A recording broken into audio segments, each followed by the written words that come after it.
Isang maulan na hapon mga ka-sky. Isang panibagong lugar na naman ang may papakita ko sa inyo dito sa Iceland. Ayan, maulan ito ngayon. Mahirap basahin itong pangalan dito mahirap i-pronounce. Stykkishólmur. Ayan, Iceland. Ayan. Nagyayelo pa yung bundok mga ka-sky. Ayan. Ikot ko kayo ng dahan-dahan. Ayan, makikita nyo talaga yung ulan. Ayan. Sa hero namin, balikan na. Dito kayo. Ayan. Ayan, gilid ng barko. Balik tayo. Ayan. Pinawalalagan na natin ang konti sa camera natin. Hanggang saan kaya. Ayan. Hihilo pa rin.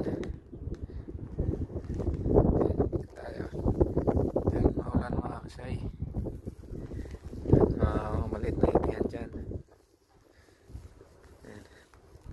Yan sa tuktok dyan, umakyat yung mga pasahero namin, lakad-lakad. Yan sila nag-i-enjoy sa paglalakad. Video muna tayo. Hindi tayo makita ng kapitan yan. Ang ganda ng kulay ng bato mga ka-sky. Yan. Yan, pasahero natin dyan. Yan. Dahan-dahan tayong ikot. Ayan. May makikita doon dyan sa labasan mga sky. Yan. Makipot yan dyan. Ikot tayo. Ikot. Ayan. Pinakala sa dulo yung napapagita natin sa kabila kanina. Dito tayo ngayon sa bridge mga ka-sky.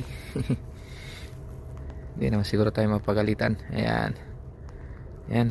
Pababa na yung mga pasahero namin. Ayan. Yung mga gumagalaw-galaw dyan, mga pasahero namin yan mga ka-sky. Kasi kunti lang tao dito.